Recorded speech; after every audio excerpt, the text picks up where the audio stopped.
this burst of gunfire, and evidence shows that the men, crazy evidence, I don't know how they know this, but the men come tumbling out of the barn. One man has a gun. He's firing. The other man is wounded, running for his life into the vines. They're both running down a vineyard row. Robert is shooting through the grapes and vines. Emad, as he's running, desperately calls 911. So manages to do that somehow. Hey friends, welcome to the Taste Toast Travel Podcast. We're your hosts and resident foodies and lovers of all things travel and exploration. Grab your favorite beverage, get comfortable, and enjoy the journey with us. Welcome back to Taste Toast Travel. I'm Tara. And I'm John. And we have two really fun, very wine-centric stories for you guys today. We know the gist of what the other person's going to talk about, but we have not shared these stories before. Yeah. Maybe you guys have heard of them, maybe not. But they are definitely very juicy. I feel like I've heard like maybe bits and pieces of yours before, but I've heard bits and pieces of yours. Yeah. So I remember when it happened. Yeah. Because spoiler alert, both of these are local stories for us because we are in Northern California, wine country. Couple hometowns. A couple hometowns as they would say Georgia and what's her name? The not as popular one, I guess. Isn't Georgia from Petaluma? We're talking about my favorite murder, she's by from the way. Petaluma, We've talked right, about them on the podcast before. Honestly, we have a little bit of a true crime like bone. You do. Body. Whatever, you get just as into these episodes as I do. I mainly watch them because you like it. What, and listen to podcasts on true crime and stuff like that? Yeah. Because, that's true. Whatever, you have to admit, you find them a little bit intriguing as well. I mean, there's worse things to listen to. Yeah. Well, and I was laughing. I was like, oh, all these episodes. Okay, so this isn't going to be like our second, I think, like crime-related episode. The other one that I covered was the greatest wine fraud in history. That's episode 18, if you guys want to check that out. That's also a really crazy story. There's a documentary on it too, but yeah, it's wild. So check that out. But these are going to be fun. Actually, before we get into this, because it's a very wine-related episode, we had a very nerdy wine moment last night that I felt the need to call out. Did we? Yeah. So, and I'm kind of calling you out here, so sorry, but we were watching The Summer I Turned Pretty. Oh yeah. I was in the room. You are just as curious as I was not. Who Belly ends up with. I was in my own space doing my own thing. Okay. What?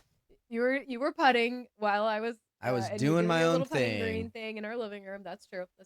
Anyway, what was so funny is in this episode, this is not a spoiler, but I just had to laugh at both of us because it was such a moment of like, tell me you work in the wine industry and nerd out about wine without telling me you work in the wine industry. When Belly got a bottle of wine for her birthday. For people that are normal, the character got a bottle of wine as a gift. The main girl in the show. And it said Chateau. It was like Carlton. Yeah, Chateau Carlton with a K. And did we actually look said that up? Saint-Emilion. Yes, I looked it up. It does. I was like, nope, that's not a real place. You know, the very old French family of Chateau Carlton. Like, no, K. That's definitely not real. And then I Googled it and it was like, yeah, no, that doesn't exist. That's so funny. But what was so funny about it, and I just had to laugh at us because she opened it up, and then I think you at this point were like, wait, she's opening wine. What is it? We work in wine. We're curious. And it's just like really funny and interesting to see like what wines make it into movies and don't, whatever. Fake ones apparently in this case. Yeah. So she opens it and we like couldn't tell at first. And we're like, no, rewind it. Rewind, pause. Like it was like Carlton. a whole freaking ordeal. It's been a very long week, you guys. And anyway, so long story short, it's a fake wine. And I was like, that's not real. It was, we had a giggle. I was a little disappointed. I was kind of hoping, I love seeing like wine placements and shows and TVs. Apparently that's where their budget ends. Yeah. Yeah, seriously. I'm sorry guys. I am just getting over having a cold. Our daughter has one currently. It's a Friday night. We got wine in our glasses. I'm healthy. And I'm a little delirious. So, that being said, do you want to start or do you want me to start? What do you want to do? I think your story is probably going Mine's to be a little shorter. shorter Mine's shorter for sure. than mine. Do you want to kick it off? Okay, let me pull up my notes. Mm-hmm. Don't worry, I have notes too. Got to keep myself honest and also remember names. Okay, I can start. Okay. Imagine this. Oh god. Nah, just kidding. Here we go. So it's actually No, you got to set the stage a little bit. it was actually a super interesting story. So my story takes place in 2014, which is the same year as the Napa earthquake that dropped a bunch of Kind of messing things problems. up. Yeah, yeah, a bunch Kind of of barrels. broke the town a Yeah. little bit. So it was an interesting story because I'd heard about it and just like, oh, did you hear this? But like, I didn't really get into detail about it. Mm-hmm. It was two guys that got basically convicted for this crime, and it was interesting because they obviously had like studied and they did research, and it was like a actually proper heist. Calculated. Yeah, it was a very proper heist of like they studied it and then they made a formulated plan and they executed the plan I love shit and then they like got this. like away with it until they didn't. And so it was 2014 and it was the wine heist at French Laundry in Yountville. So thieves broke in and Well, hold on one second. For those who don't know French Laundry, because there might be people listening here that are not familiar with the French Laundry Yeah. and are bougie, sure. like us and some people we know. Mhm. What is the French Laundry? It's one of the most famous restaurants in the world, and it is a 3 Michelin star restaurant. You've been. I have eaten Do there. you want to like tell? They don't have to go in like great detail or anything, but like what could people expect? Like what kind of? It's very old school. It's very when you see. It's very unassuming on the outside. Yeah, I You mean, you look literally at almost, it, like, it not just know kind of it's a looks like an restaurant. old, like nice but like older house. Like house kind of. Yeah, it it's doesn't look interesting. like it's gonna be this amazing restaurant. Right. And so it's just a very classic place. I remember getting there, walking in, and you walk through the dining room, and it's like so quiet, Mm-hmm. and people are just like, sitting, eating, like having conversations, very low voices. It's like very quiet. It was interesting. Very. And yeah, it was just a very awesome experience. But it's just one of those things when like you picture in your head like dinners where like the waiter's wearing white gloves and they're like Mhm. dropping plates at the same time and like all that. It's just like that. Yeah. They Yeah. like know. I think you have talked about this on the podcast briefly. Like they know and anticipate your needs before you even like say it out loud. Yeah, I kind mean, of a when thing. they find out first of all who's coming to the restaurant, right? You make a reservation. They Mhm. know you're coming.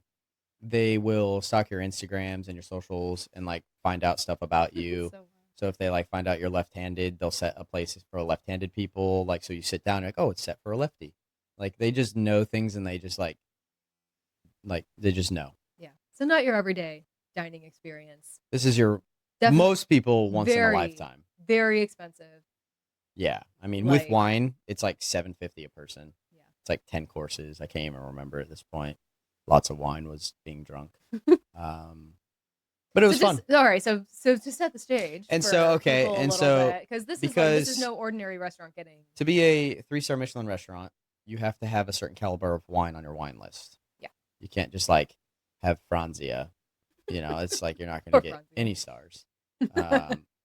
And so like you have to have a certain caliber of wine on your wine list, right? And so their wine list is just absolutely amazing. Yeah. I knew a person that was a sommelier at the French Laundry, Mhm. and he says first day there, these two guys came in for lunch, and they spent like 20 grand just on wine. That's insane.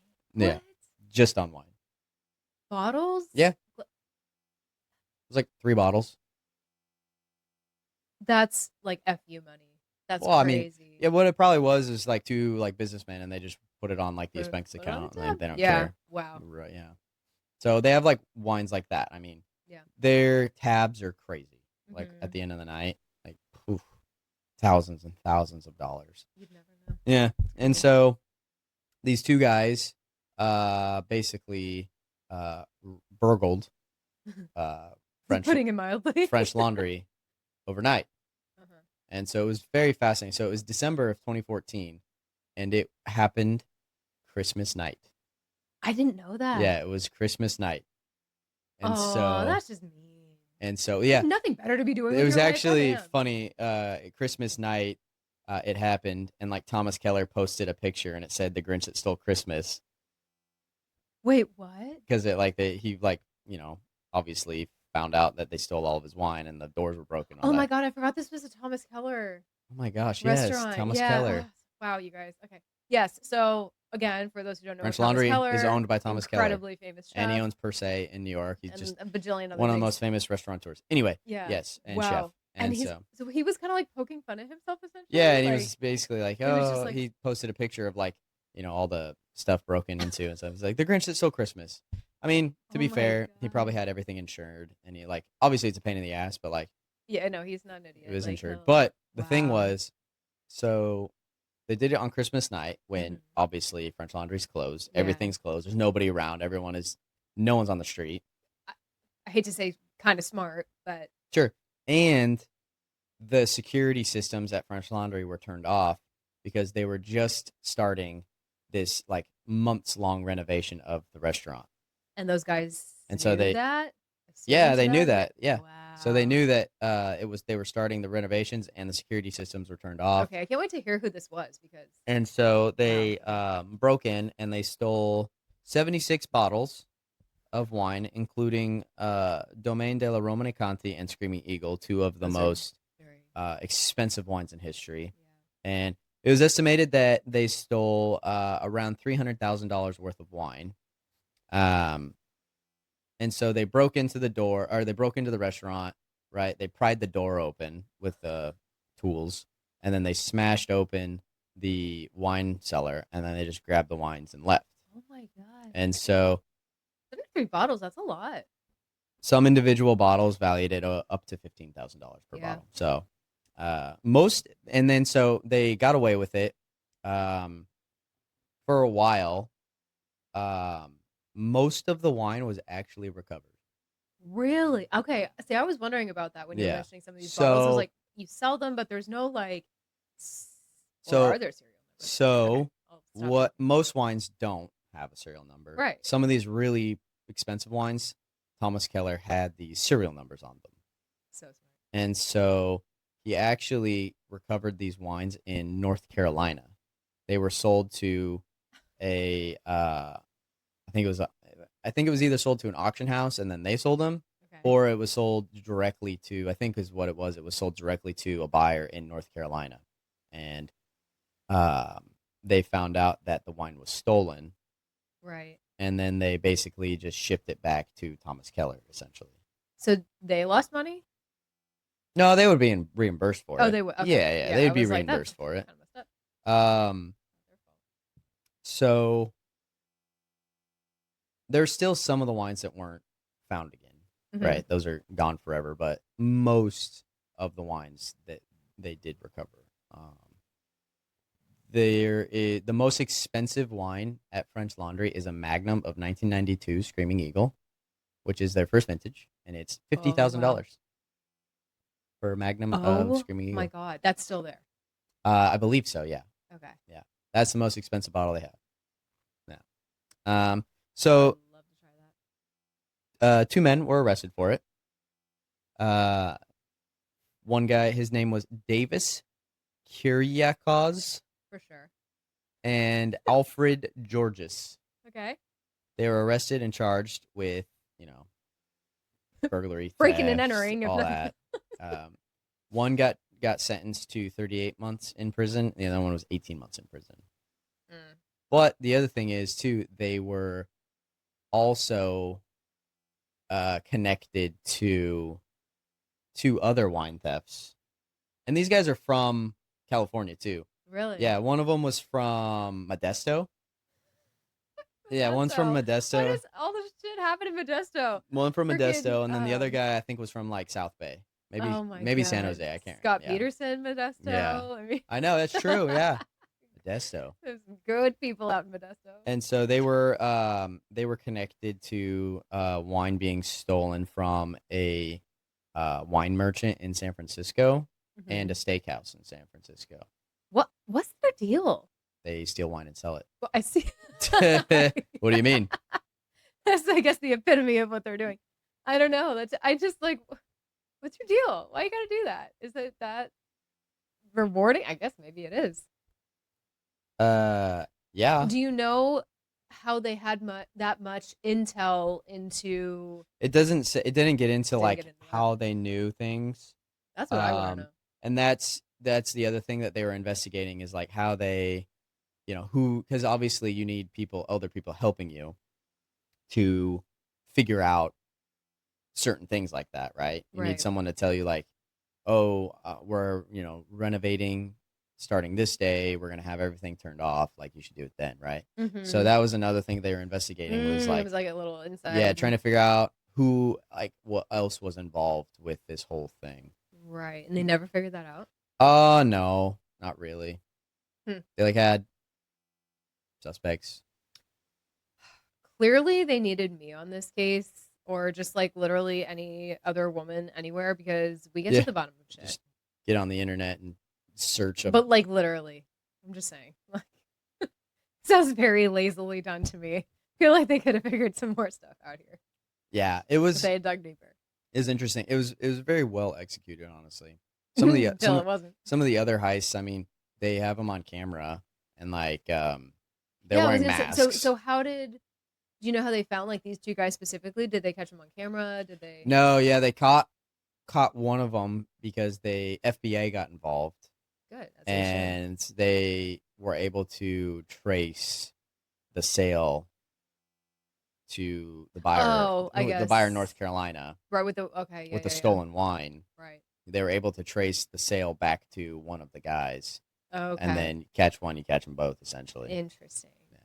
I wonder if one like started talking and Probably. kind of ratted the other one out or Probably. something. That's probably why one only got 18 One months. got the yeah. Either he got a deal or that guy who got less time was whatever the accomplice, the guy that main guy that wasn't caught. I guess I don't know. Interesting. Yeah. Yeah, that was kind of a shorter story, Yeah. but still juicy. I don't know. Easy target. I don't know. guess. The balls like, you have to do that. I wouldn't. I mean, What? it's not. Is that reassuring for Oh, you to yeah. hear? Great. That's wild. Yeah, that's kind of a interesting story. Yeah, that is an interesting story. Napa. I mean, yeah, I feel like people don't know or don't assume that Definitely white collar crime happens, and yeah, that's very white collar crime. That's a very Napa crime. That's very Napa crime. Well, My mine, wine got stolen. good segue takes a bit of a darker turn. Cool. And for those who don't know, there is murder in Napa. There's two more that I know of. We need to cover these. One, we should actually talk about in and around Halloween. I think you know the one I'm thinking of. And then there's another very famous one that happened downtown in a restaurant. I think you also know which one I'm talking that one about too. Without giving things away. We'll cover those. Which my family has a loose connection to both. I was gonna say, Yeah. yeah, your all's connection is deep there. Not because of murder. No, yeah. Because of police. Yeah, opposite. Mm. Opposite side of the law. So that was cool. Thank you for Yeah, that. it was a fun That's an one. interesting one. Yeah. All right. Murder. Meta. Yeah, not to totally give this away, but oh wait, yeah, actually, I kind of just gave it away. Well, whatever. You won't know who's it gonna happen to until the end. So we're going back to the spring of 2015. So not long after all your shit went down. Mm-hmm. Heart of Napa Valley this is a very true story, unfortunately, of Robert Dahl, who was a very charismatic vintner, and I hope I get this name right, Emad Tawfilis, Tawfilis. Tawfilis. Yeah. Tawfilis. It sounds like. He was an investor Okay. with a dream. Yeah, I kind of remember. And he kind of this. had also an interesting background that I'll get into in a second. So yeah, this is definitely not your typical wine country story. Again, I think a lot of people are kind of like, oh, it's Napa, it's dreamy, Nothing bad happens crazy there. happens here. Let us assure you, yeah, stuff happens. We've heard a lot of crazy stories. So, Sure. All right, so let's set the scene. So again, we're in Napa, postcard beauty, around you, so it seems, but the wine industry, and we can say this working in the wine industry, it's a very interesting industry. It is, would you call it competitive?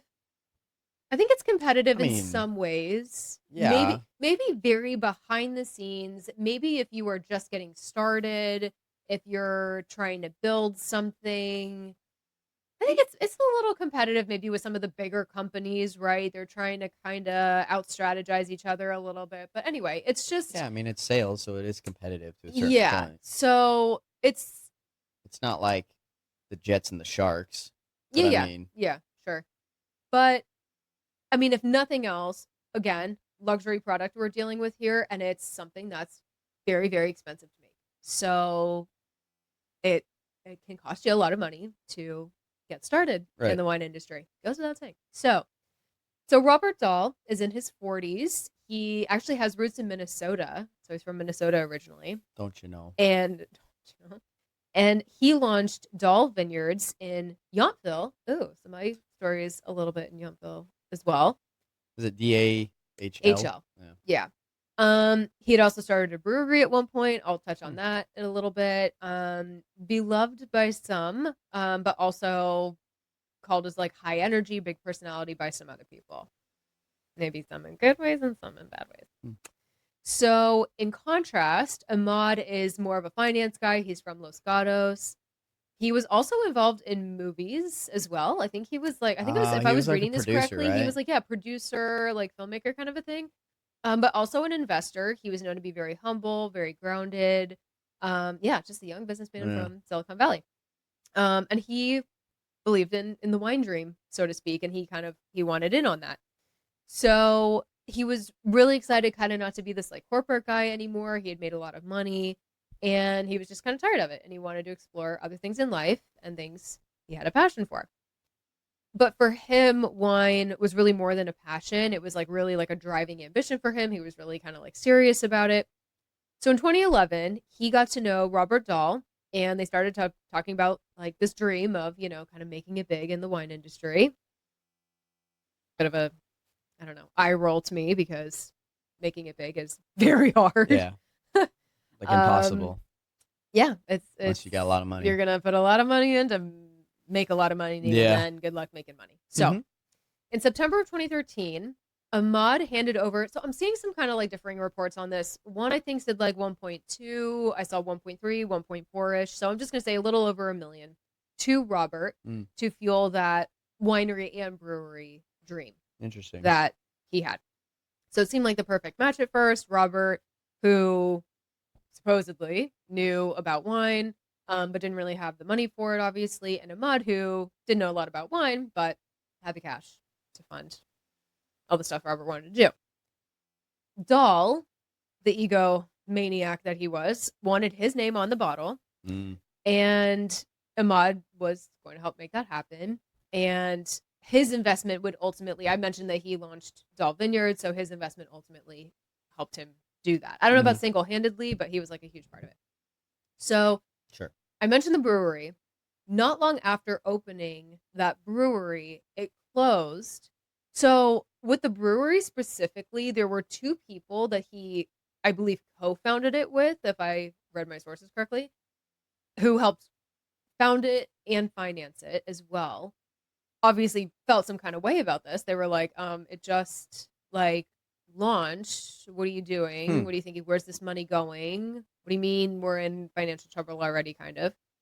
But amidst all of this, there's a lot of, intricate detail in all of this, but in all of this, no one felt more ripped off than Emad. He, again, had invested more than $1 million, especially in Vineyard and Dahl Vineyards especially. So instead, essentially what Dahl was doing was diverting the cash, spending it on a lavish lifestyle, the brewery business, like literally anywhere else. So he wasn't investing it in the business. Should have been spending it. Yeah, he was kind of like being sketchy and shitty with his money. So he was just using it for play money. Like essentially. Oh man. Yeah. So I don't know if he that'd piss me off too. Just didn't put anything into the vineyard and winery and stuff. Like I think he maybe put some of it in. Oh, I but mean, like certainly not. even if he fucking spent $10 of it on something it shouldn't have. That should have been okay. Yeah, no, you don't play with other people's money that's investing in a business specifically. He's not, Ahmad's not buying you your car, Yeah. Yes, actually. So some of the sources I was reading, it was like, I was reading some interviews, and so like one of the interviewers were like, so it was like essentially, it was like a Ponzi scheme, but like not a Ponzi scheme, right? It was like the beginning of one if he had other people. Exactly. And they were just like, yes, kind of, except in this case, there was no like robbing Peter to pay Paul. There was like, no one was getting anything, right? And in that case, at least one person gets something. It would have been a Ponzi scheme if he would have taken, what's his name? What's his name? Ahmad. Ahmad, if he would have taken Ahmad's money. Right. And paid other investors off with it. Exactly. Literally, sweetie, that's what I just said. Yeah, but it's fine. We know you had to paint the picture. We're even more sure now. Okay, fine.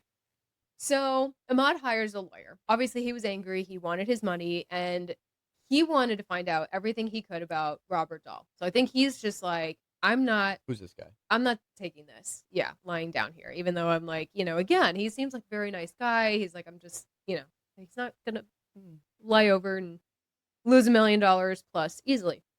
So turns out that in the past, Dahl has done some other shady shit. So you don't say. Yeah, I know. Shocker. So he has also had thefts and swindles and things in the past. He has been in jail not once, but twice back in Minnesota. Interesting. That left him a convicted felon. Oh, great. Yeah, didn't know that before. So anyway, so now here we are in the wine country. Dahl obviously scamming again.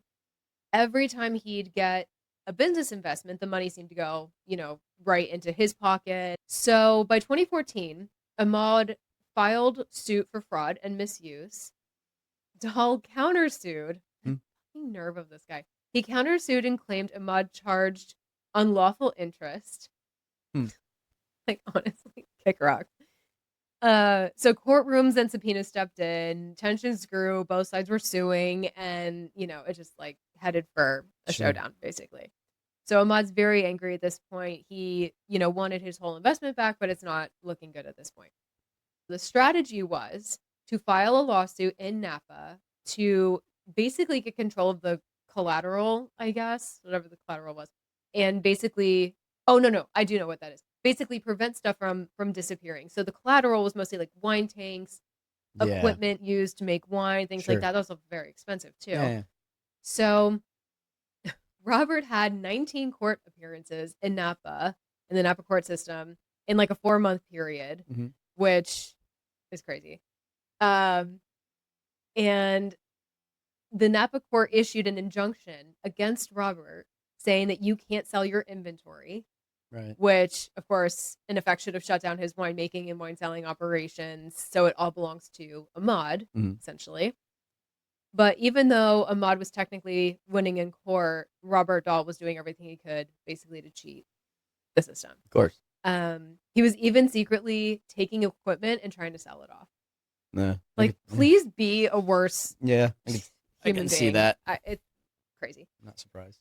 So, surprisingly, though, there was a breakthrough, bit of a turn of events, and it looked like Emad was going to get most, if not all, of his money back. The lawyers had come to a deal, so they both had lawyers now. So, Emad and Dahl were going to get together to hammer out the details. Oh, okay. Dahl wanted to meet at his vineyard. Okay. Are you sitting down? Yeah. This is where. Should I stand up and sit back down? Yes, this is where shit hits the fan.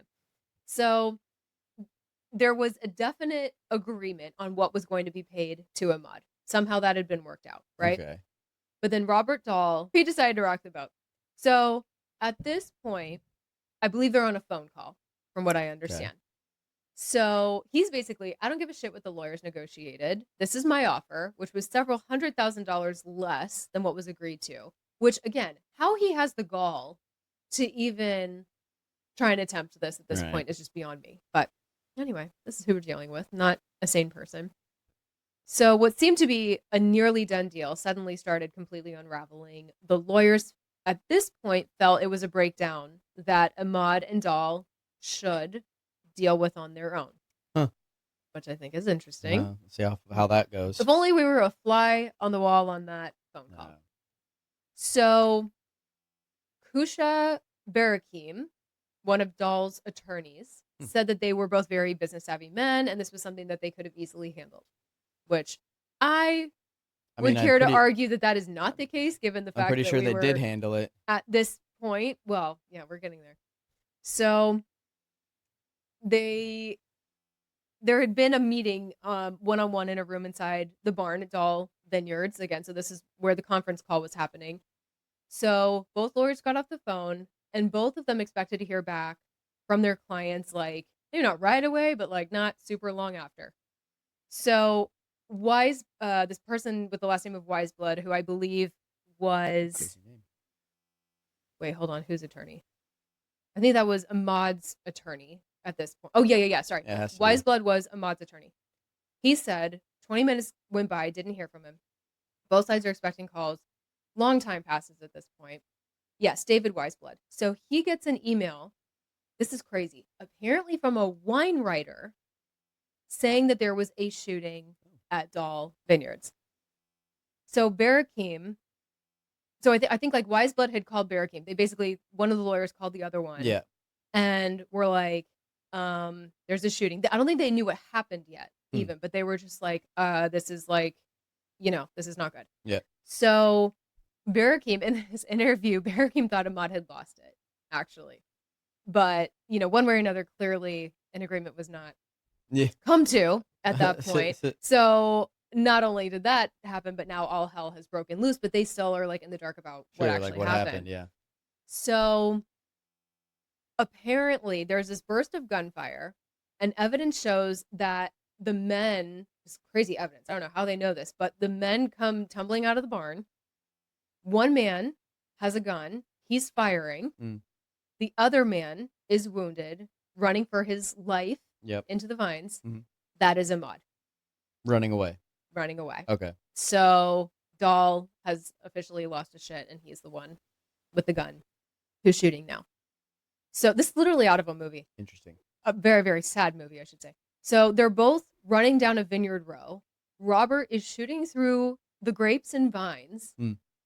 Emad, as he's running, desperately calls 911. So manages to do that somehow.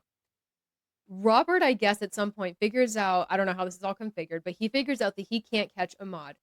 So he goes back to the winery, gets in his car, which is like a black SUV. And because I was like seeing pictures like before I knew this next detail, and I was like, whose car is that? Why is it kind of like in a weird ditch? This is why. So he gets in his car, he drives over to a point in the property. He's hoping to like cut Emad off at like the end of the vineyard row as he runs out. As Emad is on the phone, he tells 911 that he can see deputies arriving. So you can only imagine what this guy must be thinking. He's like, oh my God, cops are actually arriving. Like I might actually be in the clear here. But Robert comes around, gets out of his car, and shoots Emad in the head with a fatal shot as police cars are arriving. Oh, wow. Crazy. Right? I was going to say the nerve, but that doesn't even like cover so the he's insanity. He's basically like, I'm screwed already. Of Might this as man. well. Well, okay, so this is where I feel like you might know kind of how this ends. Basically, so he makes this catastrophic error, as Jeremy Clarkson would say. So now Robert knows it's all over. He's, again, can only imagine what's going on in his mind. He has this moment of panic. He knows that no matter what he does, he's been caught, clearly. He's not getting out of this. So he gets in his vehicle, drives up this road, I guess is wherever it is on his property, where there are very few outlets. And as the police are closing in on him, trigger alert here, guys, he shoots himself in the head. He dies by suicide. Crazy. That's essentially the end of the story. Crazy. So, murder, suicide. Isn't that wild? Over wine. Over this business. Interesting. Over greed. That's over crazy. All the money. Yeah. Did you know some of those details? I didn't know that he killed himself. Really? Yeah, I didn't know that. Okay. I thought you did know that. No, I didn't know that. Sure. Yeah, I didn't know he killed himself. Interesting. Yeah, he is.